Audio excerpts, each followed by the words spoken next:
늘 그렇지만 방학을 할 때 먼 것 같고 또 오래 걸릴 것 같았지만 사실 또 한 달이라고 하는 시간이 훌쩍 지났습니다. 우리 정릉교회는 우리 속회는 방학이었지만 우리 전교인 수련회를 진행하고 또 12개의 돌 사역들이 하나씩 하나씩 진행되는 과정 가운데 우리 속도원들이 또 여러 모양으로 수고하고 섬겨주심에 감사를 드립니다. 오늘은 저희들이 속회공과에 따라서 속회공과를 보시면 35과이거든요. 예수님을 찾은 사람들인데요. 사실은 본문이 더 길지만 오늘 저희들이 함께 읽은 본문의 말씀을 좀 중심으로 오늘 본문의 말씀을 함께 나누고자 하겠습니다. 요한복음 12장의 말씀을 함께 보셨는데요. 요한복음 12장은 향유를 붓는 마리아 이야기가 나오고 나귀 새끼를 타고 예루살렘을 입성하시는 예수님이 등장하게 되고요. 그리고 오늘 본문으로 이어지게 됩니다. 우리가 잘 아시다시피 예수님께서 예루살렘 성에 입성하시게 될 때 많은 무리가 호산나를 외치며 환영하였습니다. 그러나 결국은 그 환영했던 무리가 바뀌게 된 것을 알 수 있습니다. 요한복음에서는 왜 그들이 그렇게 됐는가라고 이야기할 때 보지 못하였기 때문이라고 이야기를 합니다. 요한복음 12장 37절로부터 40절에서 이사야가 한 말이 이루어진다라고 우리 본문 뒤에 이제 나오게 되는데요. 이사야 선지자는 듣기는 들어도 깨닫지 못하게 할 것이요 보기는 보아도 알지 못하게 한다고 하였는데 그들의 눈이 멀고 마음이 예전 성경에 보면 완악해졌다라는 것입니다. 우리 화면을 잠깐 보실까요? 40절 말씀입니다. 요한복음 12장 40절 말씀을 우리 함께 읽어보도록 하겠습니다. 주님께서 그들의 눈을 멀게 하시고 그들의 마음을 무디게 하셨다. 그것은 그들이 눈이 있어도 보지 못하게 하고 마음으로 깨달아서 돌아서지 못하게 하여 나에게 고침을 받지 못하게 하려는 것이다. 아멘. 여러분, 많은 무리가 호산나 찬송하리로다, 어서 우리를 구원해 달라고 외쳤지만 사실은 그들이 그 구원이 죄에서의 구원임을 잘 알지 못하였습니다.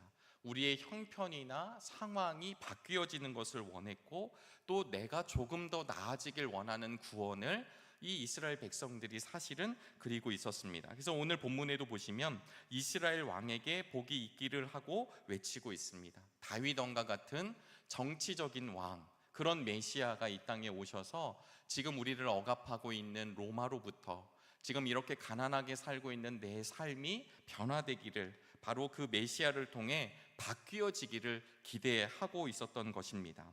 여러분, 하나님의 말씀을 맡았던 이스라엘이잖아요. 이스라엘 백성, 그들을 택하셨던 이스라엘, 그 백성들이 이런 모습을 보여주고 있습니다. 하물며 이방인들은 어떠할까요? 하나님이 택했다고 하는 이스라엘 백성들도 이런 모습을 보여주고 있는 것 아니겠습니까? 결국 하나님께서는 이스라엘을 선택하신 것은 인간의 어떠한 가르침, 종교의 힘, 의식으로 거듭날 수 없음을 우리 하나님, 아버지 하나님이 알려주고 계십니다. 이스라엘이라고 하는 이 민족이 너무 예뻐서 선택하신 것이 아니라 하나님을 섬길 만한 구석이 있어서 이 이스라엘 백성을 세운 것이 아니라는 것입니다.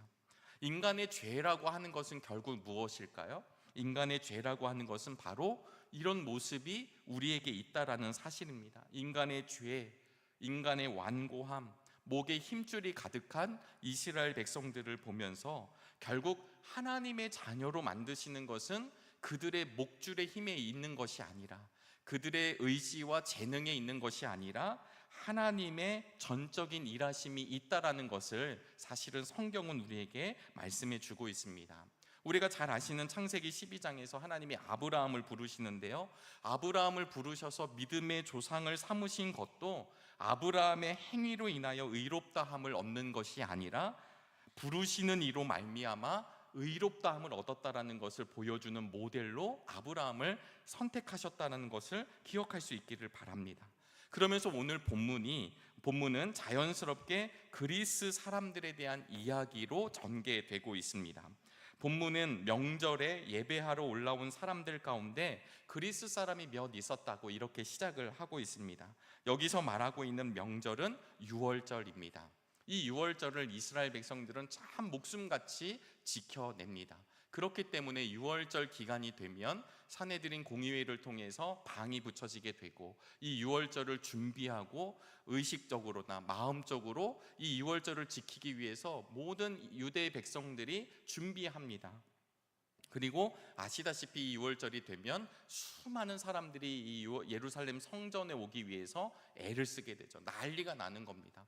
제가 비록 그 유월절을 가보지는 못하였지만 아마 우리 막 명절이 되면 사람들이 오고 가는 것, 그리고 이슬람 교도들이 그 메카를 향해 가는 것, 여러분 이런 거 그림 이렇게 화면을 보셨잖아요. 그러면 소수의 사람들이 그냥 왔다 갔다 하는 게 아니라 어마어마한 사람들이 그 예루살렘에 들어온다라고 하는 것입니다. 그 중에 오늘 성경은 그리스 사람 몇이 있었다라고 이야기해요. 아마 순수한 헬라 사람, 순수한 그리스 사람이라 여겨집니다. 유월절을 지키러 왔다라고 하는 것은 그들이 호기심에 왔다라는 것을 이야기하는 건 아닐 것이고, 아마 유대교로 개종한 그리스 사람들 혹은 우리 기독교인 이렇게 추측을 하고자 합니다. 그런데 더 중요한 것은 이 그리스 사람들이 다른 문화권에 살던 사람들이라고 하는 것입니다.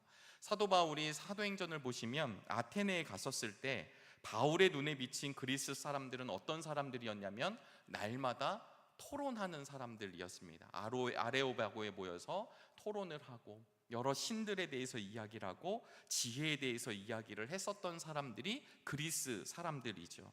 우리가 잘 아시다시피 그리스 사람들 중에 스토익 철학자들도 나오게 되고 에피큐리언들도 나오게 됩니다. 스토익 철학자들은 주전 3세기에 제노라는 사람으로부터 시작된 철학 사상이고요, 이보다 조금 늦게 에피쿠로스라는 사람을 통해 에피큐어니즘이라고 하는 철학 사상도 나오게 됩니다. 요약하면 인간의 행복과 쾌락을 추구하는 사상을 생각했던 사람들, 따르는 무리들입니다. 이런 문화에 살던 그리스 사람들이 누구를 만나러 오냐면 예수님을 만나러 왔다. 성경은 이렇게 기록하고 있습니다.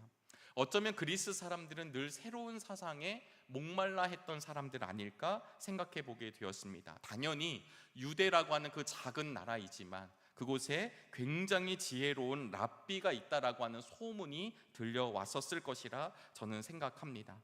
그리고 안드레와 빌립이 예수님께로 이 그리스 사람 몇을 데리고 나와왔을 때 예수님은 그들이 원하는 것이 무엇인지를 대번에 저는 알아차렸다라고 생각합니다. 사실 오늘 본문에서는 이들이 무슨 질문을 했는지는 기록하고 있지 않지만 예수님께서는 대답을 하고 계십니다. 우리 23절의 말씀을 함께 읽어보도록 하겠습니다. 23절 말씀입니다. 예수께서 그들에게 대답하셨다. 인자가 영광을 받을 때가 왔다. 질문은 없었지만 대답을 해주고 계십니다. 그러면서 사실 인자가 영광을 받을 때가 왔다라는 말을 주시는데요, 요한복음에서는 이 때라고 하는 말이 참 중요한 말입니다. 가나의 혼인잔치집에서는 우리 예수님께서 2장에 보시면 내 때가 아직 이르지 않았다, 7장에서도 내 때가 아직 이르지 않았다, 8장에서도 그런 말씀을 하시는데 오늘 본문 12장에서는 내 때가 이르렀다라고 이야기하고 있습니다. 이 때가 지향하는 궁극적인 목표가 무엇이냐면 바로 십자가입니다. 예수님의 삶이, 예수님의 생애가, 예수님의 이 전진해왔던 그 삶의 현장이 바로 어디를 향해 가고 계시냐면 십자가를 향해 가고 계신 것이죠. 이 십자가는 어떤 곳입니까? 하나님의 약속이 성취하시기 위한 그 자리, 십자가 위에서 죽으실 때가 된 것을 우리 예수님이 말씀해 주고 계십니다. 그러면서 24절에 내가 진정으로 너희에게 말한다. 밀알 하나가 땅에 떨어져서 죽지 않으면 한 알 그대로 있고 죽으면 열매를 많이 맺는다. 여러분, 이 말씀을 하신 예수님이 어떤 길을 걸으셨는지, 어떤 결과가 있었는지는 우리는 이미 알고 있습니다. 진짜 한 알에 죽어진 밀알이 되신 분이 누구시냐면 예수님이셨습니다. 그러면서 예수님의 말씀, 이 이야기를 보면요, 사실은 새로울 것이 없는 이야기 아닐까요? 매우 당연한 이야기. 농부들이 씨앗을 뿌립니다. 씨앗이 심겨지고 그 씨앗이 죽게 되면 거기에서 생명이 자라나게 됩니다. 그리고 또 다른 씨앗들을 거두어 드리게 됩니다. 너무나도 당연한 이야기를 지금 다른 문화권에 있었고 평생을 지혜와 철학과 어떤 신들에 대해서 논의하고 토론하고 이야기했었던 그리스 사람들에게 지금 이 한 알의 밀알 이야기를 예수님이 직접 꺼내고 계신 것입니다. 많은 사람들이 당연하게 여기는 것, 그런데 그 당연히 여기는 것 가운데 씨앗을 심고 씨앗이 죽고 거기에서 새로운 생명이 싹트고 많은 열매를 맺는다는 이 자연의 모습 속에서 우리 주님께서는 영원한 삶의 진리가 있음을 지금 말씀해 주고 계신 것입니다.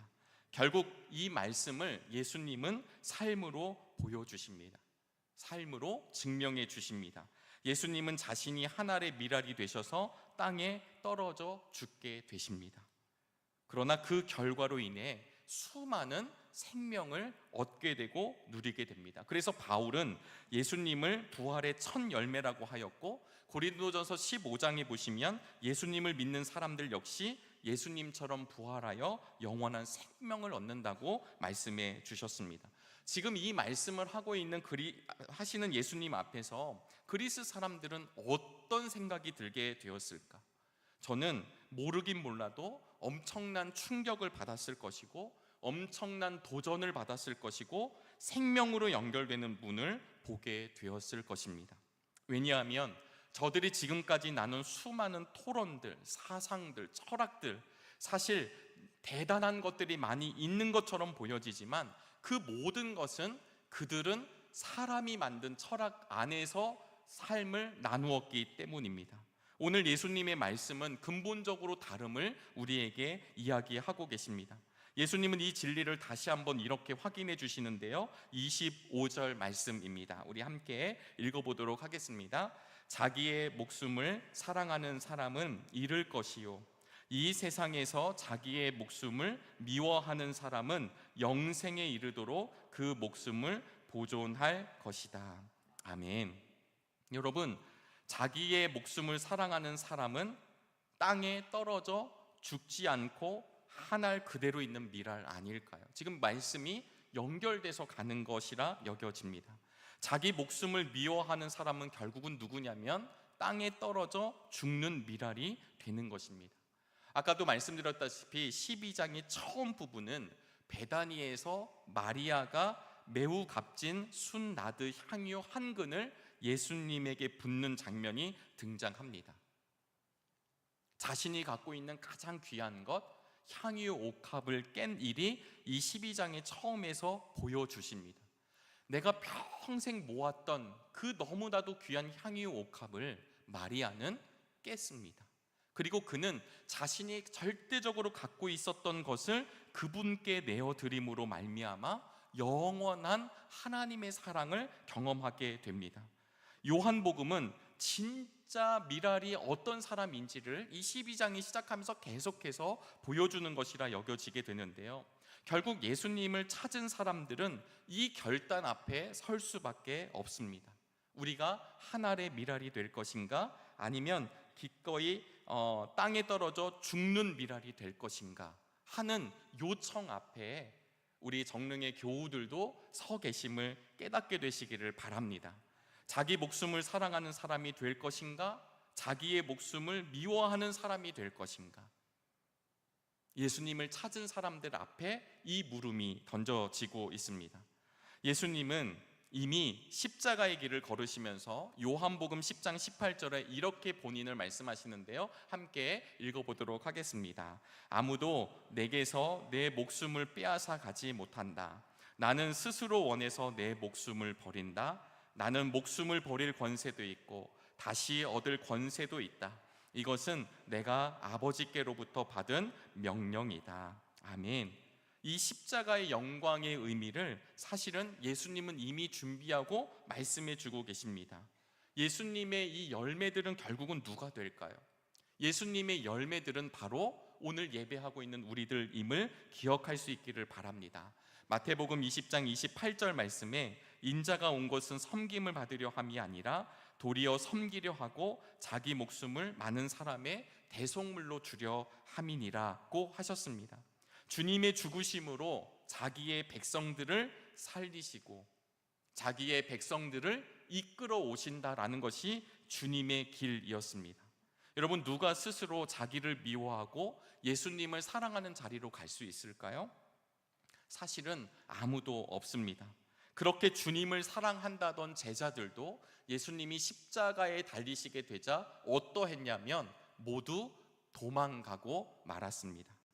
그래, 도망간 제자들 참 나쁜 놈들이야 라고 우리가 얘기할지는 모르지만 성경은 절대로 예수님을 떠나지 않겠다고 했던 그 제자들조차도 예수님을 떠났다라는 것을 우리에게 폭로해 주고 있습니다. 왜냐하면 바로 그런 존재가 우리들이라는 것을 알려주시는 것입니다. 그 제자들 역시 이스라엘의 모습이라는 것을 우리에게 알려주십니다. 오늘 속회공과는 사실은 36절까지가 본문인데요, 우리 32절 말씀을 함께 보도록 하겠습니다. 32절 말씀입니다. 내가 땅에서 들려서 올라갈 때에 나는 모든 사람을 내게로 이끌어 올 것이다. 아멘. 우리 예수님의 마음이죠. 하나님의 사랑입니다. 모든 사람을 이끌어 올 것이다. 그렇게 이끌림을 받은 사람들이 오늘 이 자리에 모여있는 우리 모두인 줄로 믿습니다. 자기 몸과 마음의 즐거움을 위해서는 모든 것을 투자하면서도 주님을 사랑하는 일에는 굉장히 무감각한 사람들이 어쩌면 우리들 아니었을까요? 이런 우리가 주님이 이끄시니 이제는 무언가 달라진 것이 우리에게서 나타나야 됨을 오늘 예수님은 이 말씀을 통해 말씀해 주고 계십니다. 하늘의 미랄이었던 예수님이 우리에게 들어오면 자신을 죽이는 일이, 내 삶을 내가 원했고 나를 사랑했던 일이 죽여지는 일이 우리에게서 나타나는 것을 기억할 수 있기를 바랍니다.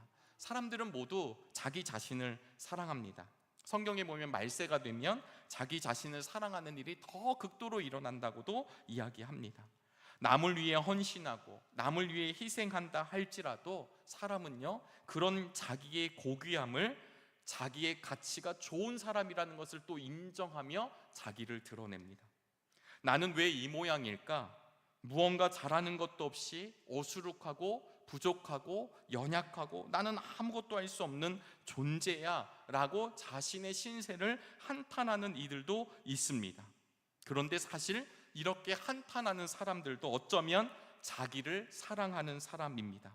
왜냐하면 자기 자신을 주로 섬기고 있기 때문에 변편 찾는 모습을 보고서 견디지 못하는 것입니다. 나의 이 부족한 면, 나의 연약한 면을 또다시 바라보며 절망하고 넘어지게 되는 것입니다.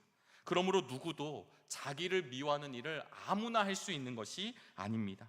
자기만을 챙기는 이기적인 사람이라 할지라도, 남을 위하여 산다는 이타적인 사람이다 할지라도 자기의 못난 모습을 한스러워하면서도 시대와 상황을 보며 신세한탄한 이들도 결국은 자기를 사랑하는 마음에서 드러나는 것임을 성경은 이야기해주고 있습니다. 우리는 모두가 자기의 생명을 잃어버리는 길로 열심히 뛰어가고 있는 존재들이라는 것을 복음은 이야기해 줍니다. 그러면서 예수님은 뭐라고 말씀하시냐면 자기의 목숨을 미워하는 사람은 영생에 이르도록 그 목숨을 보존할 것이다. 이렇게 우리에게 그 역설을 말씀해 주십니다.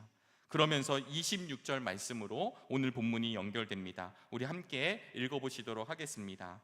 나를 섬기려고 하는 사람은 누구든지 나를 따라오너라. 내가 있는 곳에는 나를 섬기는 사람도 나와 함께 있을 것이다. 누구든지 나를 섬기면 내 아버지께서 그를 높여주실 것이다. 아멘. 결국 26절에서 우리 예수님은 누구든지 나를 따라오너라 하고 사랑의 길로 우리를 요청하십니다. 이 따라오너라 라고 하는 말을 잘 이해할 필요가 있겠다 여겨집니다. 왜냐하면 이 말은 예수님이 나를 따라오너라 할 때는 나를 앞서가지 말고 내 뒤에서 혹은 나와 보폭을 맞추면서 내가 가는 길을 그대로 따라오라고 하시는 말씀입니다. 저는 이 말씀을 묵상하면서 누가 대표적으로 떠올랐냐면 베드로가 떠올랐습니다. 행동이 늘 앞섰고 늘 이 행동으로 앞서 나갔던 베드로가 예수님께서 첫 번째 순환에 대해서 예고하실 때, 십자가의 길을 말씀하실 때, 죽게 된다라는 것을 이야기했을 때 우리 베드로는 뭐라고 이야기했냐면 절대로 그런 일이 일어나지 않을 것이라고 장담하였습니다. 그렇게 외쳤던 베드로에게 주님은 마가복음 8장 33절에 이렇게 말씀하십니다. 사탄아, 내 뒤로 물러가라. 너는 하나님의 일은 생각지 않고 사람들의 일만 생각하는구나 라고 하셨습니다. 이는 베드로가 무엇을 하고 있냐면 예수님을 앞서가고 있는 것입니다. 그렇게 앞서가서는 결코 십자가의 길, 주님의 죽으심의 길, 그리고 이어지는 하나님의 사랑의 길을 이해할 수 없는 것입니다. 그럴 때 예수님이 이런 베드로를 향해 뭐라고 말씀하셨습니까? 지금 띄어져 있는 본문의 말씀과 같이 내 뒤로 물러가라. 여러분, 베드로가 참 부족했고 연약했지만 그 수제자답게 그의 인생길을 걸어갔습니다. 나중에 인생의 길을 걸어간 뒤에 이 베드로전서 2장 21절에 이렇게 고백을 하는데요, 우리 한 목소리로 함께 읽어보시도록 하겠습니다. 바로 이것을 위하여 여러분은 부르심을 받았습니다. 그리스도께서는 여러분을 위하여 고난을 당하심으로써 여러분이 자기의 발자취를 따르게 하시려고 여러분에게 본을 남겨 놓으셨습니다. 영어 성경을 그냥 직역해 보면 그리스도는 여러분의 모범이십니다. 여러분은 그분의 발자국을 그대로 따라가야 합니다. 저는 이 말씀을 묵상하면서 베드로가 과거의 나처럼 예수님을 앞서가지 말고 지금 여러분들, 흩어져 있는 나그네들, 디아스포라 그리스도인들을 향해서 뭐라고 말씀하시냐면 뒤에서 예수님의 발자국을 잘 따라가는 성도들이 되자고 지금 권면하고 있는 말씀입니다. 오늘 이 밤에 모인 우리들, 오늘 다시 속회가 재개가 되고 또 속회뿐만 아니라 찬양대원으로, 교사로, 또 선교회로, 사실은 우리는 여러 모양으로 교회 주님의 일을 섬기는 가운데 있습니다. 여러분, 모인 우리들은 기억하여야만 합니다. 우리의 리더가 누구이시냐면 바로 예수 그리스도이십니다. 그럼 우리들은 누구이냐면 그 뒤를 따르는 사람들입니다. 우리의 상황이 최악이 될 때가 있습니다. 염려가 커질 때가 있고, 고난이 찾아올 때가 있고, 근심이 찾아올 때가 있고, 혼란에 마주할 때가 있습니다. 그럴 때 우리가 번번이 가는 길은 무엇이냐면 주님이 우리의 리더라고 하는 사실을 잊어버릴 때가 있습니다. 그리고는 주님의 발자국을 벗어나서 내 마음대로 나의 인생길을 걸어가려 할 때가 있습니다. 그러나 여러분, 그럴 때가 우리 인생의 진짜 위기라는 사실을 기억할 수 있기를 간절히 바랍니다. 여러분, TV를 틀어놓고 보면요, 이런 이야기 참 많이 듣습니다. 제가 학교 다닐 때도 어떤 이야기들을 가장 많이 들었냐면 세상은 한계를 돌파하고 불리한 상황 속에서도 계획을 강력하게 추진하는 이런 멋진 이들 때문에 세상이 달라지고 있다. 자기 의지를 꺾지 않고 관철시키는 능력이 필요하다. 그랬을 때 나타나는 성공 사례들과 미담을 우린 늘 들으며 자라나고 있었습니다. 불가능해 보였지만 나의 계획과 나의 열심과 나의 행위를 가지고 그것을 뚫어냈을 때 대단한 사람이라고 하는 칭찬을 받을 때가 있습니다. 너무 멋진 가치입니다. 그러나 이런 가치들이 때로는 믿음 생활에 잘못 쓰여지면 나의 의지를 관철시키기도 하고 내 생각을 앞세우게 될 때도 있습니다. 그러면 어떤 문제가 벌어지게 되냐면 주님을 앞서가는 일들이 벌어지게 되는 것입니다. 혹여나 오늘 우리가 속회를 재개하면서 또 우리가 기도의 제목을 가지고 이 자리에 나와왔을 때 혹시 우리가 여러 가지 일들을 앞에 두고 그 일들에 매달리면서 주님보다 앞서지는 않으신지 오늘 이 밤에 점검하는 밤이 되시기를 간절히 바랍니다. 오늘 이 밤의 결단이 우리의 발걸음이 주님의 뒤를 따르는 발걸음이 되기를 결단하는 밤이 되기를 간절히 바랍니다. 그래서 여러분, 리더이신 주님과 함께 우리의 인생이 동행하는 길이기에 우리의 믿음 생활은 예수 그리스도를 그 리더이신 주님을 따라가는 삶이기에 우리의 인생이 너무나도 힘든 인생이라고 자책하지 않게 되기를 주님의 이름으로 축복합니다. 어쩌면 우리의 믿음 생활이 힘이 들 때가 있습니다. 때로는 어떤 맡겨진 일로 힘에 겨울 때가 있습니다.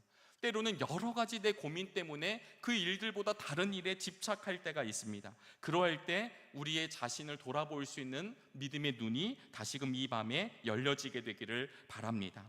주님과 동행하기에 내 삶이 힘든 삶이 아니라, 힘든 삶이었다 할지라도 오늘 나와 함께 하시는 주님으로 인하여 내 삶이 주님 주시는 평안의 길로 걸어갈 수 있게 되기를 주님의 이름으로 축복합니다. 우리가 세상의 편지라고 하고 세상의 향기가 되자고 이야기를 하는데요, 많은 사람들이 우리를 바라보고 있습니다. 목회자이기에 때로는 이 부분 앞에 절망할 때가 있습니다. 그렇지 않기를 바라는데 때로는 넘어지는 것이죠. 그러나 이런 상황일 때 수많은 사람들은 정릉의 성도들의 얼굴을 바라봅니다. 그럼에도 불구하고 저분은 어떻게 저렇게 기쁠 수가 있을까? 어떻게 저분은 이런 상황 속에서도 담대할 수 있을까? 어떻게 저분은 저런 아픔 속에서도 하나님을 향한 약속을 신뢰할 수 있을까? 이런 부분들 말입니다. 사랑하는 우리 정릉의 성도 여러분, 우리 교회가 이제 10월이 되면 국내 성지순례도 준비하고 있습니다. 국내 성지순례를 간다는 이야기는요, 정말 이 땅에 하늘에 죽어진 미랄들을 우리가 바라보러 가는 자리입니다. 역사 교과서에서 나오는 특별한 사람들 뿐만 아니라 우리는 이름도 모르고 상황도 모르지만 그 시대마다 상황마다 환경마다 하나님 안에 아멘으로 결단하고 미랄이 됐던 수많은 사람들이 있습니다. 시대마다 자기의 목숨을 미워하고 하늘에 죽은 미랄들이 있습니다. 우리 교회도 마찬가지입니다. 역사 전시를 우리 이런 물품들을 받았거든요. 사진들도 받고 옛날 물품들도 받고 역사 전시를 할 만한 자료들을 점검하는 가운데 있는데, 제가 그 우리 정릉교회 역사들을 바라보면서 모든 걸 본 것은 아니지만 저에게 주신 하나님의 은혜가 있다면 그것은 무엇이었냐면 하나님의 수많은 미랄들이 이 교회에 있었다라고 하는 사실입니다.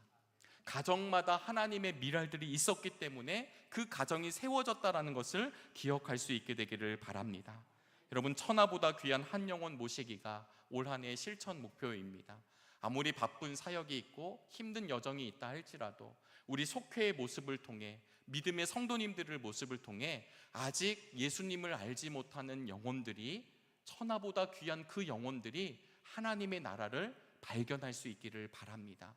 우리들의 언행 심사를 통해 하나님이 살아계심을, 예수 그리스도로 인하여 구원받은 백성이 무엇인지를, 그런 구원받은 삶이 무엇인지를 우리의 삶의 향기를 통해 드러날 수 있게 되기를 간절히 바랍니다. 지금도 수많은 하나님의 죽어진 미랄들이 나라와 민족과 역사와 사회와 가정과 교회와 그리고 세대를 위해서 헌신하고 죽어져 있다는 사실을 기억하며 오늘 우리의 삶이 어려움과 힘든 앞에서 고개를 숙이고 절망하는 영혼들이 아니라 그럼에도 불구하고 리더이신 주님을 따라가는 그 발걸음 안에서 정말 생명과 평안을 누리는 복된 날 되시기를, 아름다운 이야기의 주인공이 되시기를 주님의 이름으로 축원합니다. 기도하시겠습니다. 사랑의 주님, 우리의 참 주인이시며 진짜 왕이신 예수님만 바라볼 수 있는 믿음의 용기를 더하여 주시옵소서. 상황과 환경에 우리의 시선과 삶이 침몰되지 않게 하시고 우리를 이끄시는 주님을 묵묵히 뒤따르는 지혜를 허락하여 주시옵소서. 그리하여 마땅히 땅 속에 심겨져 죽어 열매를 맺는 한 알의 미랄 되게 하셔서 우리들의 믿음과 삶을 통해 주님의 이름과 영광만이 드러나게 하여 주시옵소서. 예수 그리스도의 이름으로 기도드립니다. 아멘.